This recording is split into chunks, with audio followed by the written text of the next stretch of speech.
Hello, my name is Serrah Galos, and this is my Imivugo episode. I'm a Rwandan photographer, born and raised in Rwanda. I was born in Kigali, a neighborhood called Kiyovu. That's where my childhood was. That's where most of the things that inspired me happened from. Serrah comes from Seraphin, which is my birth name, and Galos is an alter ego, what we can call an alter ego.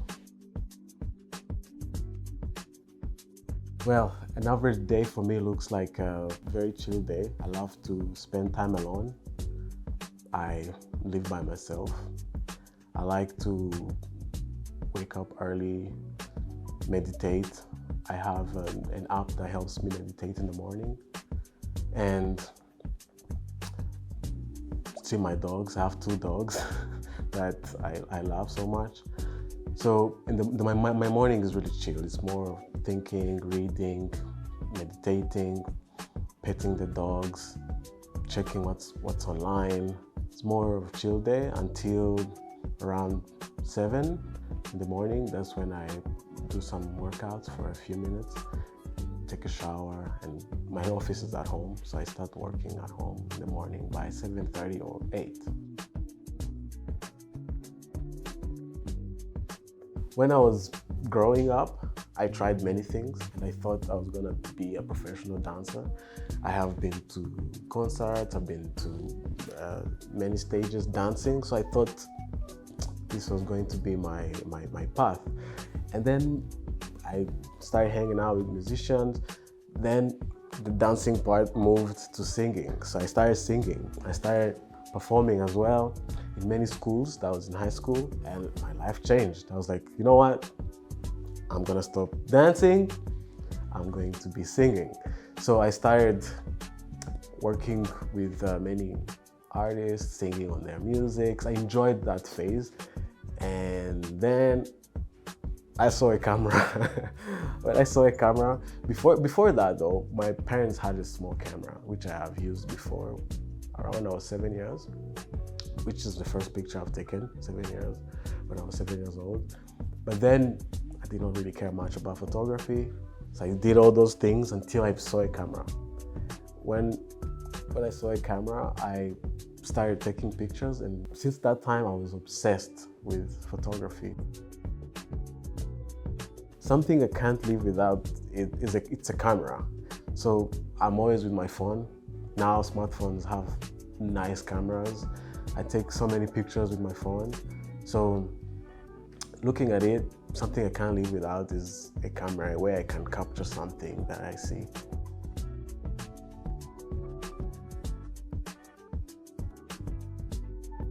Photography for me, it's something that I can't turn on and turn off, because for me, it's a lifestyle. I walk around seeing images, I walk around placing things in my head, creating compositions, and that's something I can't turn off.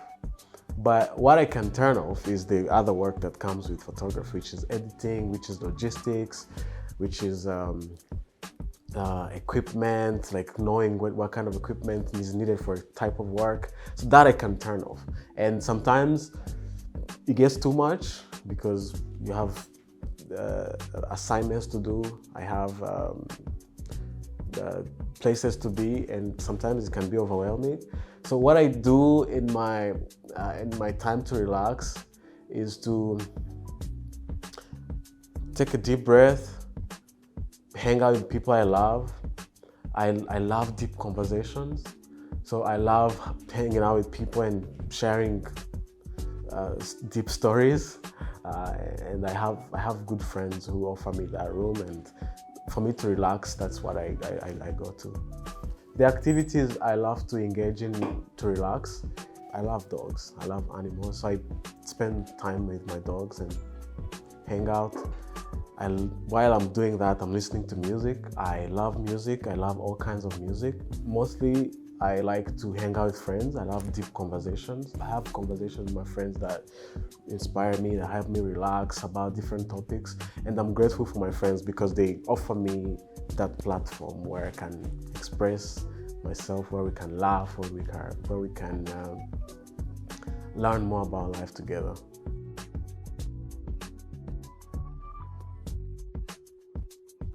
So the most challenging project I have worked on is my project in South Sudan. Before I had visited different countries, like Congo, like Uganda, like Tanzania, like Kenya, and they could hear me because I was in the city where they could hear English.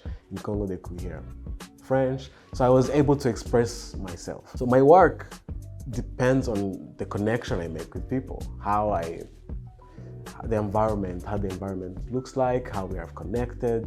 And language is a very important part of connecting for me, was at that time.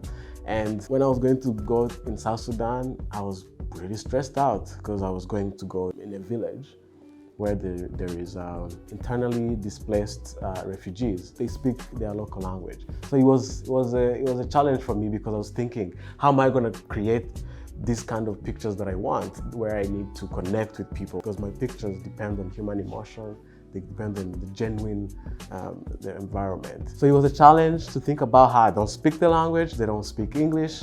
I was ready for the challenge. So I wanted to learn how we can connect without the language. So I met different refugees, young, old, and I can tell you it was like a miracle. We could see each other and we could talk. And I managed to get the most beautiful pictures that I love so much. I love the pictures that we were able to create together because it was really pure. It was like proof that language is a tool, but humanity is a bigger language, because when you meet someone, you can connect on a level that sometimes language can't connect. So those pictures are my favorite. I have one framed in my living room. I look at it every day, and it reminds me of that moment because it started as a challenge, but it ended up being the best photo mission I've been on.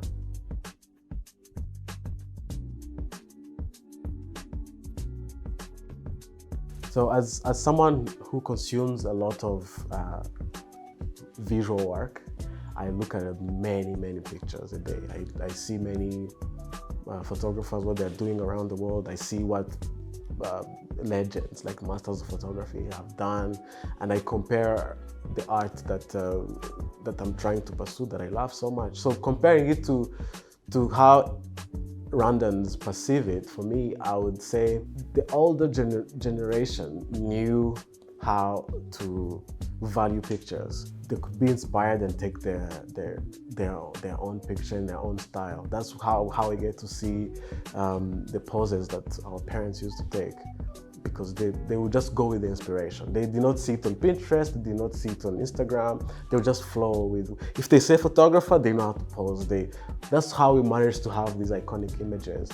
So what I see missing in Rwanda is the willingness to be ourselves, like tell our own stories, take the pictures their way you want, not how someone else does it, not how like the person you want to be like text them, just taking them the way you're inspired.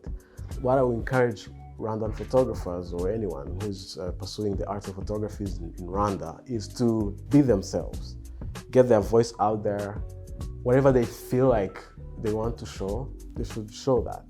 That's what other countries are doing. There are many artists coming out because everyone is bringing their uniqueness on the table, and it's helping push their photography industry. When you look at Senegal, when you look at Nigeria, when you look at South Africa, many photographers that are coming up, they're bringing their own flavor to the art of photography. So that's something I see missing in Rwanda.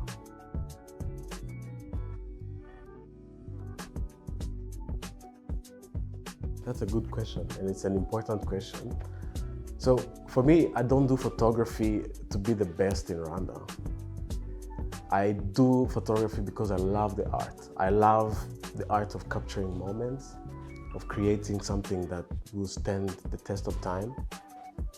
So I wouldn't say, I don't know how I rate in Rwanda in terms of number one, number two, number three, but for me, my aim is to share what I see with the world.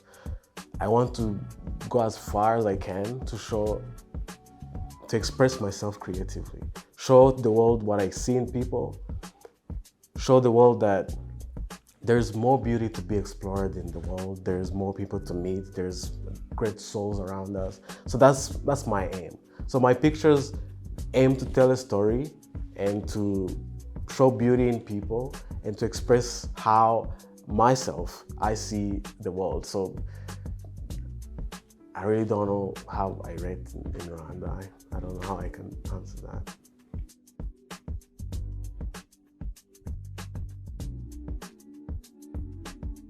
The most interesting story in my photography journey for me happened when I was 7 years old. I came from school. I used to go to a school called Sainte Famille in Kiyovu. It's my neighborhood. And from school, we got home and my mom came and she was in the mood to take pictures. She was taking pictures of us because she has been documenting our life since we're young with her camera. So she took our picture, me and my sister, and I was like, let me take a picture of you and my sister as well. So I was 7 years old, so I took the camera. I took the first picture, and she was nice enough to go and develop it, because that time it was film. So she went in town and developed the picture, brought it, and I saw it. I was like, oof, this is nice. It's my first picture. I still have it. And now, the more I grow, the more I look at that picture, and the pictures I take, they reflect that picture of my mom and my sister. It's the emotions that they have shared. So the moral of the story is that things that inspire us have always been with us. When you go back and listen to your stories when you were young, the things you liked, how you observed the world around you, how you connected with people, you will go back and see that it's still reflecting in you in some way. So the moral of the lesson is I have been inspired by knowing that I haven't really changed. Even though I've tried so many things, even though I have studied so many things in school, different things, there is something that has always stayed with me. A photographer for me is someone who believes that photography can be a channel or a tool to express themselves. If someone believes that capturing moments is important and it's something that is needed, and they practice it every day and they live that lifestyle, that's how I can define a photographer for me.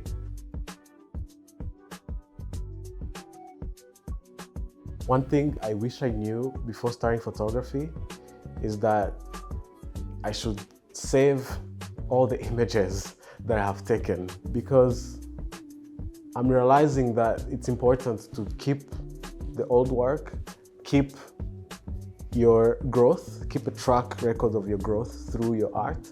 So I wish I knew that when I was starting photography, then I would have approached my work from a different angle. That's something I wish that I knew before starting.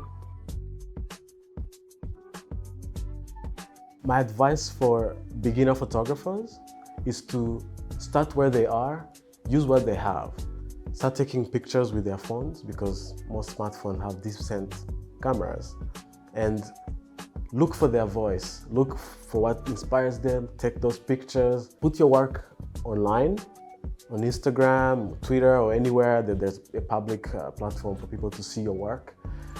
And keep doing that, keep doing it, try and trust the process, because photography, it comes from your voice. Like, if you want to be a professional photographer, you have to create something that is not seen anywhere. Like, you have to be unique in your own way. There's no comparison, there's no I have to do like this person, because you're not them. You don't see the world like them. So always keep in mind that you are on your own journey, a creative journey that is taken by you as a photographer, and people are following you. People are looking at the way you see the world. Some might not like it, some might like it, but if you stay true to yourself, use what you have, start where you are, it opens doors for you to know about you more and to get your work out there, which eventually leads you to having more professional work and professional opportunities.